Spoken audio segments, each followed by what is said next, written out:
to Loom of dreams. This is a place where stories are woven softly, thread by thread, until they become a blanket of quiet comfort around you. Here we slow down together. We listen, we breathe, and we rest. As you settle into this moment, let your body grow a little heavier, your thoughts a little lighter. The day has done enough. There's nothing left to rush, nothing you need to hold on to, only the gentle rhythm of your breath and the warmth of the evening around you. Before we begin tonight's story, let's take a few moments to settle the body and quiet the mind. If you'd like, close your eyes now. Let the rest of the world fade a little. Notice where you are, the shape of the room, the stillness of the air, the gentle warmth that surrounds you. Now, take a slow breath in through your nose. Feel your chest lift and your belly rise. And then slowly breathe out through your mouth, as if you're blowing warm air onto a window. Let your shoulders drop and feel that breath leave gently, like a sigh. Again, inhale softly, not too deep, just enough to feel the cool air enter. Pause for a moment and exhale slowly. Each time you breathe, imagine the air moving like a wave, in and out, steady and kind. Your body begins to understand this rhythm, the same rhythm as a calm sea at night, the same rhythm as the fire in the hearth. If your mind begins to wander, that's perfectly fine. Just notice it and bring it back to your breath, back to the sound of the fire, back to the quiet in your room. Now feel your body growing heavier, your hands resting loosely, your jaw unclenching, your eyes softening behind closed lids. Let your breath find its own pace. There's nothing you need to do. You are safe, you are home, and you are ready to rest. Tonight, we'll return to the same small cottage above the Norwegian fjord on the second day of the winter storm. The worst of the wind has passed now. Outside, the sky is slowly clearing, and the deep snow lies soft and bright around the house, as if the whole world has been gently reset. Inside, Liv, her mother, and Solveig are warm and unhurried, ready to step out into this freshly fallen snow for a playful afternoon of snowball fights and a kindly snowman keeping watch by the gate. And later, as the light fades and the lamps glow in the windows, a familiar friend will arrive at the door with a basket of warm pastries after the storm. Behind her, the radio murmured an update. Reports indicate a gradual decrease in wind speed across several areas, the announcer said calmly. Snowfall continues, but conditions are expected to improve through the afternoon. Crews are working to clear main routes. Residents in rural and elevated locations should remain cautious and avoid unnecessary travel. Liv couldn't see the crews or the main roads. All she could see was the small, widening slice of sky and the suggestion of a tree trunk, dark and vertical at the edge of her view. But something in her chest lifted. She turned away from the window. "I think it's changing," she said. Solviga looked up from her knitting, one thumb holding a loop of yarn in place. "The storm?" I nodded. "It feels softer, and there's more light." Her mother set down the puzzle box she had been sliding back under the table and glanced toward the glass.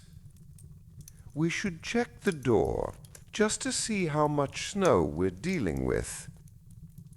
It was a practical suggestion, but there was a hint of curiosity in her voice, too, the same note that had entered Liv's. They gathered by the front door, pulling on boots that had been left ready on the mat, lining them up carefully so no one toppled over while balancing on one foot. Scarves were wound, hats pulled down over ears, mittens tugged on and adjusted. The familiar routine felt oddly exciting, like preparing for a short expedition. "Ready?" her mother asked, hand on the latch. "Ready," Liv and Solviga answered together. The door opened only a little at first. Something heavy and yielding pressed back from the outside, like a pillow someone had leaned against it. Cold air slipped in around the edges in a rush that made Liv's cheeks prickle. "Ah," Solviga murmured. "There it is." They pushed gently together. The door creaked, complaining a little, but gave way a fraction at a time. Through the crack that widened in front of them, Liv saw the snow piled against the threshold in a smooth, rounded drift. It had climbed the steps during the night and morning, resting there as calmly as if it had always meant to sleep on their doorstep. Her mother laughed under her breath. "Well, we did want a proper winter."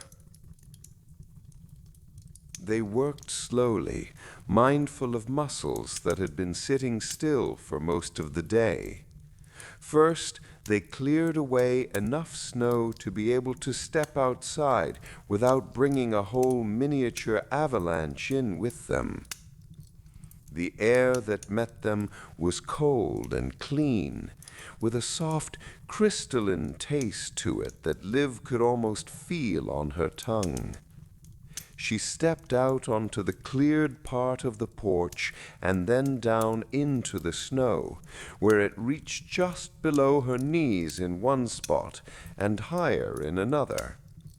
The surface had crusted very lightly where the wind had smoothed it over, but underneath it was soft and dry, giving way in gentle sighs as she moved. The world looked new. Snow had gathered in every possible hollow and on every ledge, coating branches, fence posts and roof lines alike. The path that usually led from the cottage to the gate had vanished, replaced by gentle, rolling shapes. The bushes by the window were transformed into rounded mounds. The familiar stones by the front step were completely hidden. Even the air seemed different.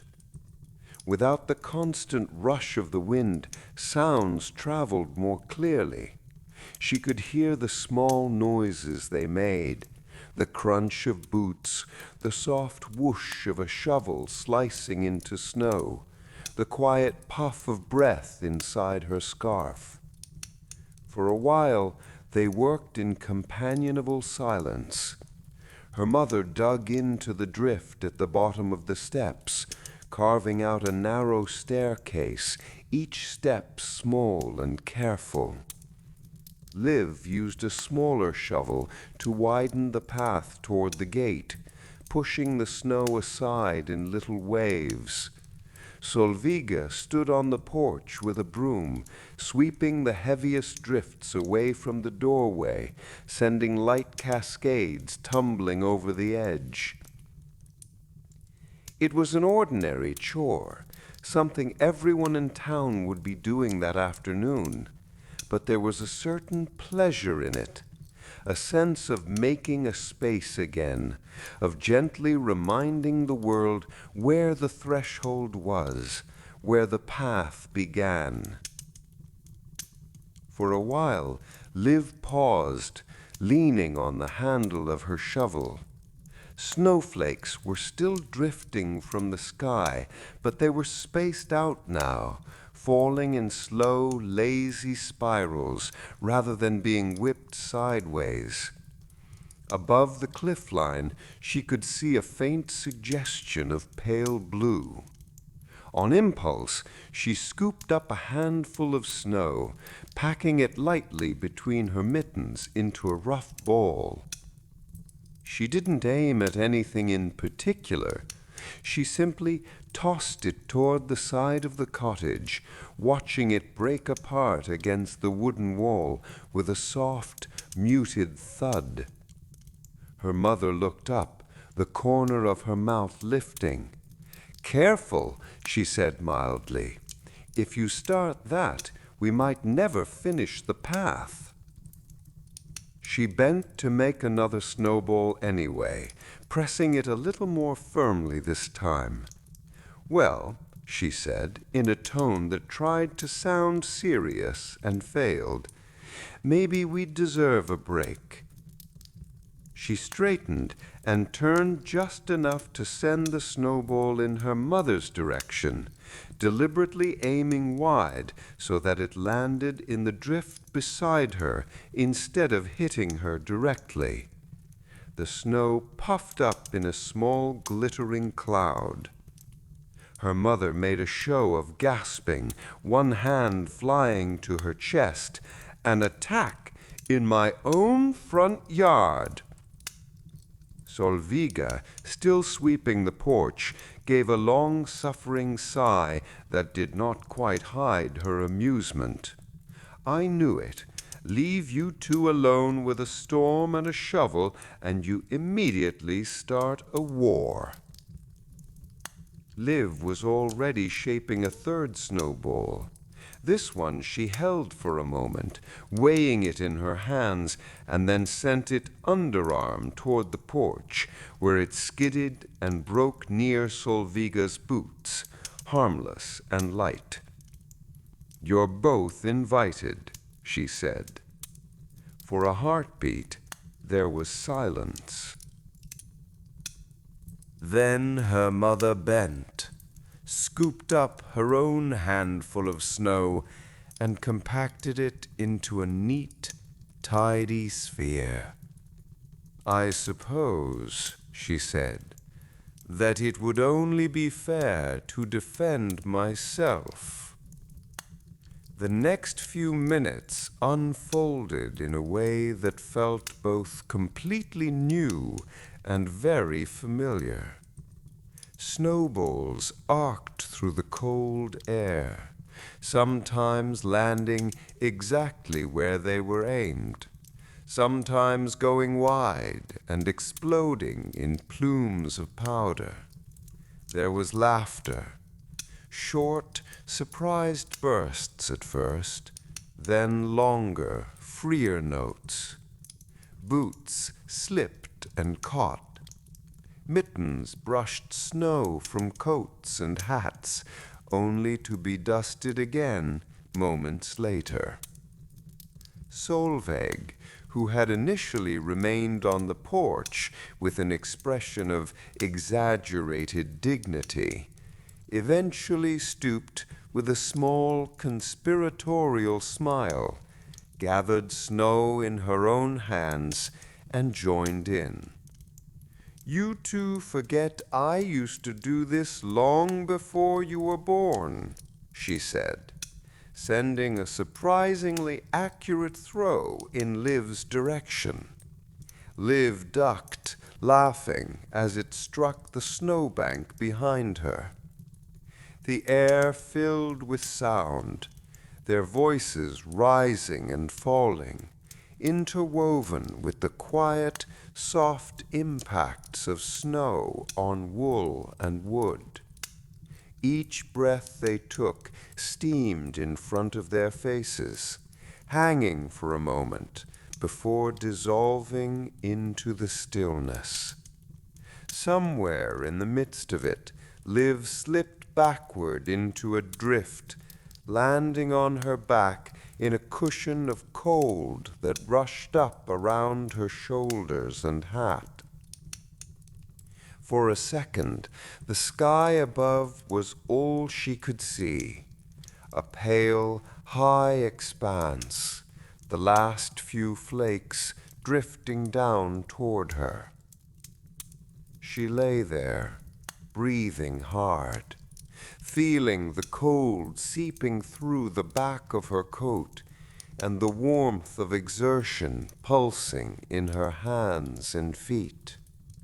A memory rose up unbidden, herself at 8 years old, doing almost exactly the same thing, falling into a snowbank near this very path, her cheeks burning, her nose running, her eyes bright, so unwilling to go inside that she had bargained for just 5 more minutes until the sky turned dark. She had forgotten, she realized, how it felt to give herself over to that kind of simple play, without checking the time, without thinking about email or schedules or what would happen tomorrow. The difference now was subtle but important. Back then, she had always known the day would end with packing a bag, with going somewhere else again. Snow had been a holiday thing, a break between terms, something to be visited and then left behind. Now, as she lay there with the sound of her grandmother and mother moving somewhere to her left and right, she understood that the snow under her was not a pause between places. It was the place.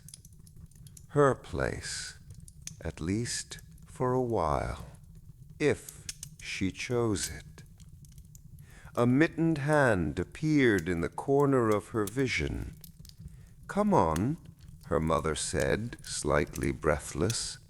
"If we don't use this snow to build something, it will be wasted." Liv took the offered hand and let herself be pulled upright, snow tumbling from her hood and shoulders. "What are we building?" she asked, brushing her sleeves. "A witness," Solveig said promptly. "Someone to keep an eye on the path and make sure no more surprise attacks happen." "A snowman," Liv translated, smiling. "A snow person," her mother corrected, half serious. We're modern now.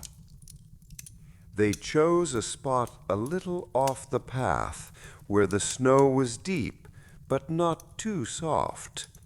Rolling the first ball was the most satisfying part. Pushing the small, compacted lump along the surface and watching it gather more and more snow, growing heavier and more difficult to move. They worked together, taking turns when arms grew tired, and laughing when the ball veered off course or threatened to fall apart. The base of the snowman grew large and solid. The middle section took shape above it, round and sturdy. When it came time for the head, Solveig stood back and tilted her own. Not too small this time. Remember the first snowman your mother and I made? We gave him a head like a turnip. Poor thing looked like he was apologizing for existing. Her mother groaned softly. You promised never to tell anyone that. I promised never to show the photographs. This is different. Liv laughed and, with deliberate care, packed the head a little larger than she might have done otherwise, smoothing it until it felt proportionate. They scavenged for features, brushing snow away from the edge of the porch to find a few stray twigs and a branch that had broken under the weight of the storm. A couple of buttons from an old coat sacrificed themselves to become eyes. A slightly bent piece of carrot discovered in a bowl in the pantry made a perfectly respectable nose. For a mouth, they used a line of small stones, curving them into a gentle, contented smile. The final touch was a scarf and a hat. Solveig disappeared into the house and returned with an old knitted scarf whose colors had faded into a soft, indeterminate pattern over the years, and a woolen cap that once belonged to Liv's grandfather. He won't mind, she said quietly, as she shook the snow from it and placed it carefully on the snowman's head. He'd be pleased to know it was still keeping an eye on the place. Liv stepped back, breathing a little deeply from the work, and looked at what they had made. The snowman stood slightly crooked, as if leaning forward to listen better. His button eyes were set at a kind angle, his stone smile curved but not exaggerated. The scarf fluttered once in a faint passing breeze. He looked, she thought, like someone who had seen many winters and expected to see many more, who understood that storms came and went, and that there was comfort to be found in simply standing where you were supposed to stand. Around them, the sky continued to lighten. The clouds had thinned enough now that a washed-out sun could be seen behind them, turning the surface of the snow to a soft, muted brightness. The world was still very white, but the hardness had gone out of it. Her cheeks tingled. Her fingers, even inside their mittens, were beginning to feel the bite of the cold. Somewhere in the background, the thought of warmth and something hot to drink tugged at her. Tea? Her mother suggested, as if catching her thought. Tea, Liv agreed. They brushed snow from each other's shoulders and hats, climbed back up onto the porch, and went inside, closing the door gently behind them. For a moment, Liv turned back to look through the glass. From this angle, she could see only the snowman's head and the very top of his shoulders, the rest of him hidden by the drift against the door. His hat and scarf stood out in soft color against the white. He looked patient. "I'll be right back," she murmured, half to him, half to herself. And then she turned to the warmth of the house, the sound of the kettle beginning to rumble on the stove, and the comforting thought that the day was not over yet. By the time the light outside began to shift toward evening, the cottage had settled into a new kind of quiet. It was not the heavy, enclosed stillness of the early morning, when snow had pressed against every surface, and the world beyond the windows had felt far away. It was a quieter made rich by the day's small activities, a quiet composed of used mugs in the sink, damp socks drying near the stove, a half-finished puzzle waiting on the table. After coming in from the snow, they had peeled off their layers in the hallway, laughter falling away naturally into softer conversation as they hung up coats and lined boots along the mat. Warmth wrapped around them again, seeping into fingers and toes, blooming in cheeks that still carried the memory of cold air. They made tea, just as they had promised themselves on the porch. The kettle sang, and the water poured over leaves, turning them dark and fragrant. A plate of simple crackers and cheese appeared on the table as if by habit, a bridge between the energy of playing outside and the slower rhythm of the evening ahead. Liv took her mug to the window, cupping it in both hands. From there, she could just see the snowman's hat and the faint suggestion of his shoulders, like a small guardian posted in the yard. The snow around him had already shifted subtly in the late afternoon light, shadows softening, contours becoming gentler. She imagined how he would look after sunset, his outline dim but still present, the world around him lit by the warm squares of cottage windows.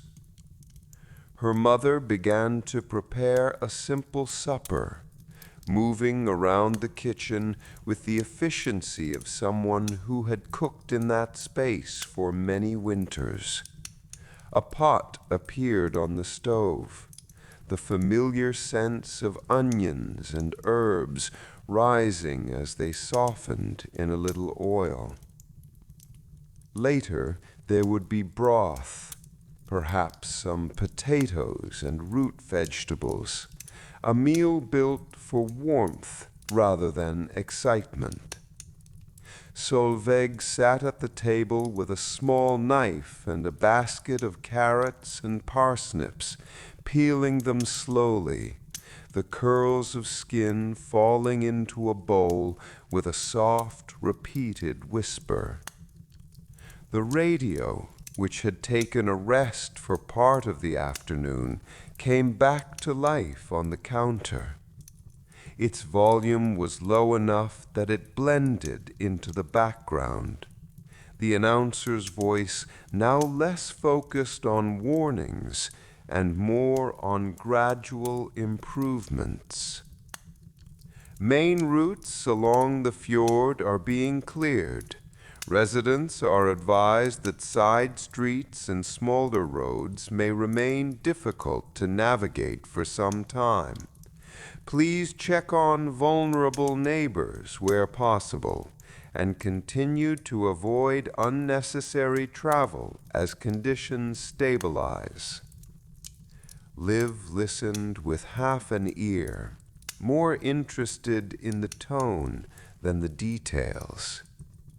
There was a sense of things moving again, of the town stretching gently after being curled up under the storm.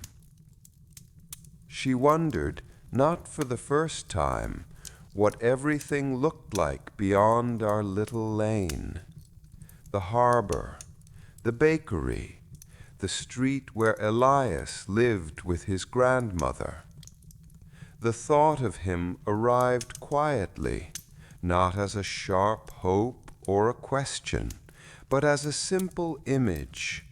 Him standing at his kitchen window, looking out at his own snowdrifts, perhaps listening to a similar radio broadcast.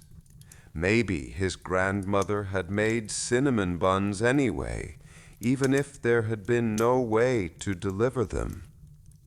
She found herself glancing, almost without meaning to, at the corner of the kitchen where an empty space marked the place where yesterday they had left room for a basket on the counter. Her mother must have followed her gaze. She had said then, gently, "I'm afraid that Elias probably won't be coming today." And he hadn't. The storm had seen to that. Now, as onions hissed in the pot, and the last of the light turned the edges of the clouds a soft, muted pink, Liv didn't expect anything different. The roads might be clearer, but twilight was coming. Sensible people, she knew, would stay where they were for one more night. The day had already given her enough. Quiet hours, a puzzle nearly completed, a snowman in the yard, the deep, uncomplicated tiredness that came from fresh air and movement. She was thinking of going upstairs to change into thicker socks when she heard it. At first, it was easy to mistake the sound for the familiar creaks and sighs of the house. A small, irregular thump, followed by silence. But then it came again, more distinct this time. Footsteps, muffled but unmistakable. The sound of someone walking through snow, each step making a soft, compacting crunch, drawing closer in a patient, measured rhythm. Liv's heart gave a small, surprised lift. Her mother paused in the movement of stirring the pot, her hand going still for a moment. Solveig, knife in hand, turned her head toward the door. The footsteps stopped outside. There was a brief, quiet pause, the kind that seemed filled with the sound of breathing on both sides of the wood. Then the knock came. 3 firm, polite raps. Not urgent, not hesitant, just there. Her mother and grandmother exchanged a quick glance, some unspoken calculation passing between them. It was late in the day, the roads were still difficult, but someone had clearly decided this visit was worth the effort. "I'll go," Liv said, before she quite knew she was going to. She set down her mug and crossed the floor, her own footsteps light on the worn boards.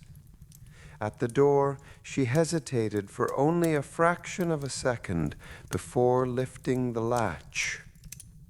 Cold air slipped in as the door opened, brushing against her face like a familiar hand. And there he was. Elias stood on the top step, just beyond the threshold, framed by the deepening blue of the afternoon. Snow clung to the cuffs of his trousers and the edges of his boots. His jacket was dusted with fine white, and his hat, pulled low over his ears, bore a soft layer along the brim. A blush of cold colored his cheeks and the tip of his nose. A few stray flakes still melted slowly on his eyelashes. In his hands, held carefully and close to his chest, was a basket wrapped in a thick woolen cloth to keep whatever lay inside warm. For a heartbeat, they simply looked at each other. Then he smiled, that small sideways smile she recognized from summers at the harbor and quick greetings in the bakery. "Hi," he said, breath visible in the air between them. "Hi," Liv replied, her voice softer than she had expected it to be. He shifted the basket slightly, as if remembering why he was there. "Sorry I'm late. I was supposed to be here yesterday morning, but the storm had other ideas." Yes, it did. He glanced past her shoulder into the warm gloom of the hallway and then back at her. "My grandmother insisted we still send these," she said. "Storms are exactly when people need cinnamon buns most. We waited until the main road was cleared, and then I did not quite become a snowplow, but I did my best." The phrase made something in Liv catch. "Not unless he has decided to become a snowplow," Solveig had said. She could almost hear her grandmother's earlier words echoing, and a small, amused warmth spread through her chest. "Come in," she said, stepping back to make room, "before you turn into a snowdrift yourself." He hesitated, just long enough to knock some of the snow off his boots on the step and adjust his grip on the basket, then stepped over the threshold into the hallway. The difference in temperature hit him visibly. His shoulders relaxed a little, and the color in his cheeks shifted from cold to something warmer. The smell of soup, onions, and herbs wrapped around him, mingling with the faint scent of pastry that rose from the basket.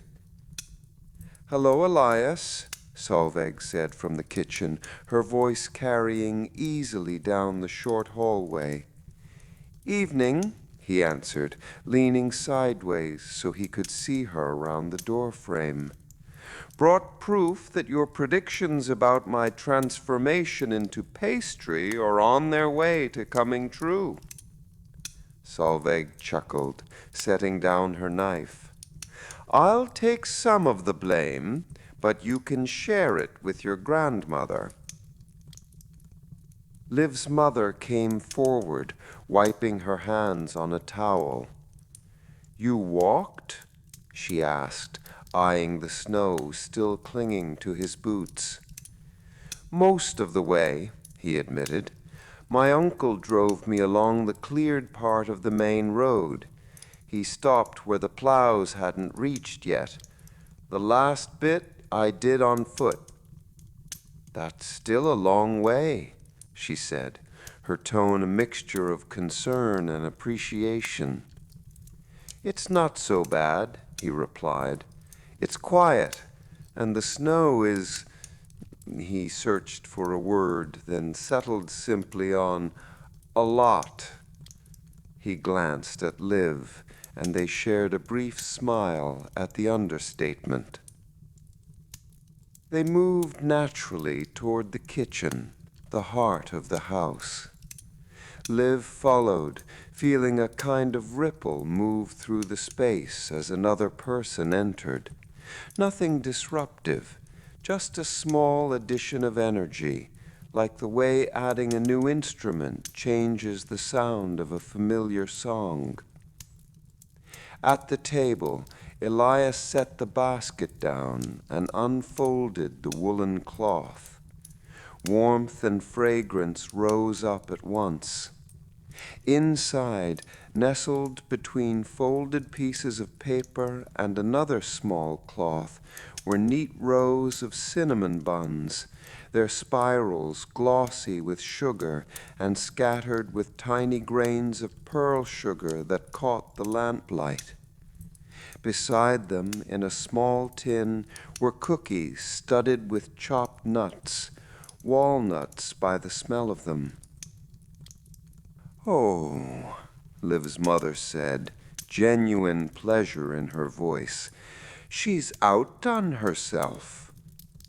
This might be a long storm batch," Elias said.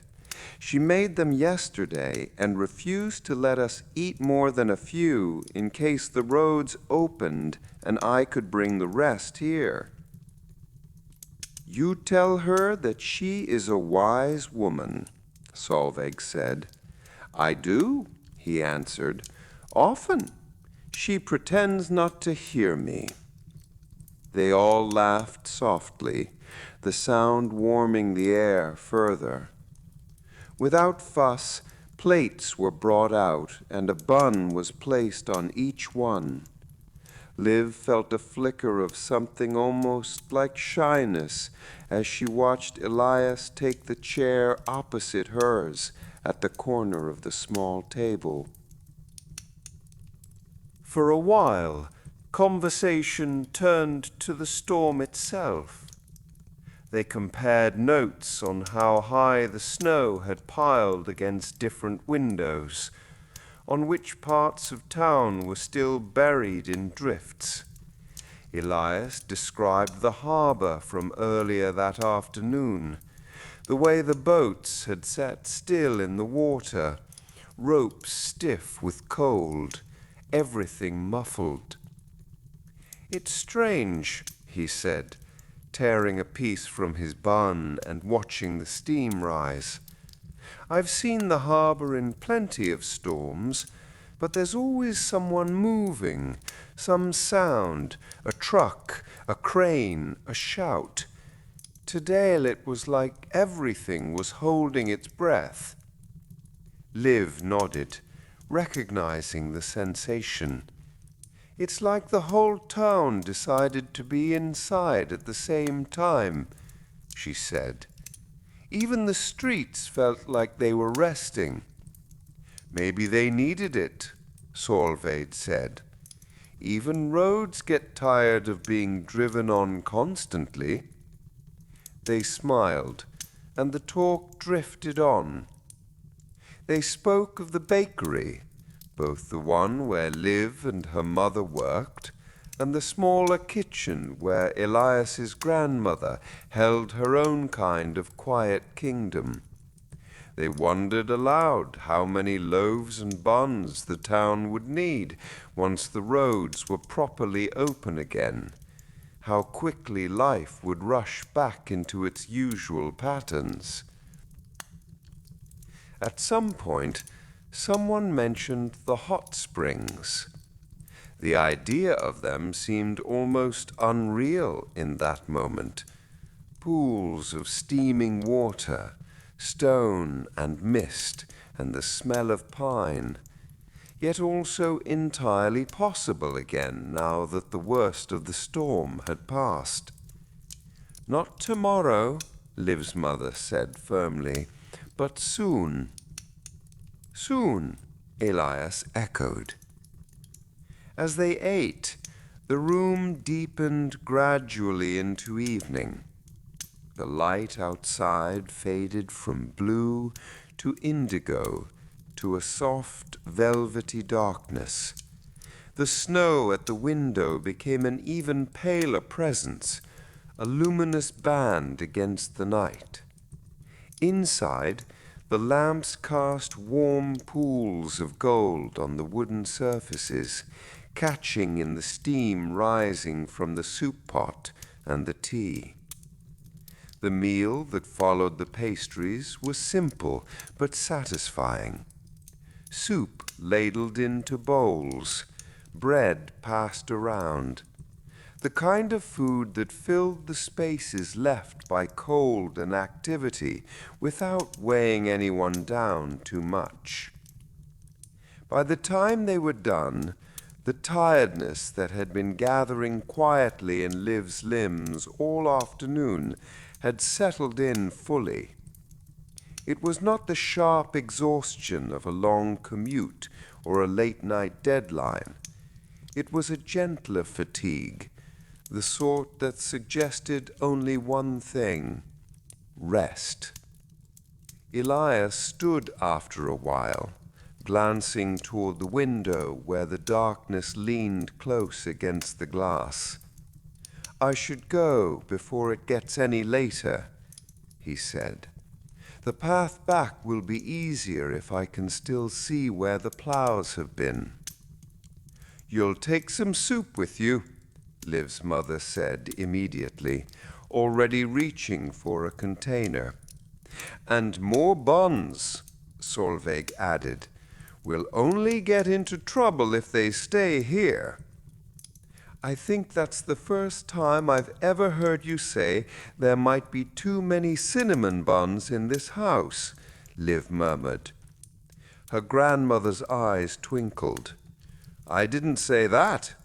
I said we'd get into trouble. Those are different things." They wrapped up a small parcel for him to carry home. He pulled on his coat and hat again in the hallway, stamping his feet once or twice to brace himself for the cold. Liv walked with him to the door. On the porch, the night air folded around them in a soft, icy embrace. The snow beneath the faint light spilling out from the doorway glowed gently, the surface marked by the prints they had made earlier. The snowman stood at his post, hat dark against the pale yard. In the dimness, he looked almost like another person watching the lane, his stone smile patient as ever. Elias paused for a moment and nodded toward him. "Good work," he said. "Thank you," Liv answered. "We needed someone to keep an eye on things." "For what it's worth, he looks like he approves of your snowball technique." Liv laughed softly, breath clouding in the air. "I had good teachers," she said. There was a small, comfortable pause. "Thank you for coming," she added then, more seriously. "It's nice to know the town is still out there." He met her eyes, his own expression gentle. "It's out there," he said, "under all this, just waiting. And so are we." He took a step down onto the path, the snow crunching under his boot. "I'll see you soon," he said, "when the roads remember who they are again." "Soon," Liv echoed. She watched as he walked away along the narrow, freshly cleared lane, his figure growing smaller against the dark shapes of the snowbanks and the faint outlines of trees. The night wrapped around him, but didn't swallow him. His presence remained visible until he turned a corner and disappeared from sight. She stood for a moment longer, listening to the hush. Then she went back inside, closing the door softly behind her. The warmth greeted her like an old friend. In the kitchen, her mother was rinsing the last of the bowls. Solveig was turning off the radio, deciding that they did not need any more updates tonight. The house felt full in a pleasant way, not crowded, but complete. Later, when the dishes were done and the lamps upstairs had been switched on, Liv climbed the stairs to her attic room. The window still showed its strip of snow and sky, now turned to a deep shadowed blue. The snowman's hat was just visible if she leaned close to the glass. The snow itself seemed to glow faintly in the moonlight. She changed into her night clothes, the soft fabric familiar against her skin. And then, before getting into bed, she went to the small desk beneath the sloping ceiling. On its surface lay 2 notebooks. One was old, with a worn cover and pages already filled. The diary of a 13-year-old who had thought she could only find herself by going somewhere else. The other was new, its pale cover still unmarked, its pages blank. She pulled out the chair and sat, feet tucked onto the rung, pen in hand. For a moment, she simply listened. The storm had retreated even further. What remained was a gentle quiet, broken only by the occasional soft crack of settling wood and the distant, almost inaudible whisper of the wind rearranging a little more snow outside. She opened the new notebook to the first page. The paper was smooth under her hand. The pen hovered for a heartbeat, and then, without much fuss or ceremony, began to move. She did not write a grand declaration or a detailed plan. She wrote something small and true. "Second day of the storm," she wrote, the letters steady. "A house wrapped in snow, porridge, puzzles, a snowman in the yard, cinnamon buns after dark, roads closed, doors open." She paused and then added one more line. "Maybe staying is just another kind of journey." She looked at the words for a long moment, then closed the notebook gently. The act of writing them felt less like drawing a line under something and more like placing a marker on a map, a quiet "you are here." She carried the new notebook to the small shelf above her bed and set it there, side by side with the old diary, past and present leaning together. Then she switched off the lamp and slid under the covers, pulling them up around her shoulders. The bed was warm. The pillow held the faint scent of clean cotton and wood smoke. Somewhere below, in the living room, Solvig moved about for a minute longer, checking that the fire was safely banked for the night. Liv's eyes grew heavy. Outside, the snowman stood at his post, the town rested under its blanket, and the fjord lay quiet and dark beyond the unseen cliffs. Inside, in the soft dark of the attic room, the girl who had once been certain she needed to leave in order to live the life she wanted, allowed herself to simply lie still. Her breathing slowed. The house, wrapped in snow, held its own slow, even breath around her. And as the second day of the storm folded itself gently into night, she drifted toward sleep. The sense of a new chapter beginning, tucked somewhere deep and safe, like a small ember waiting patiently for morning.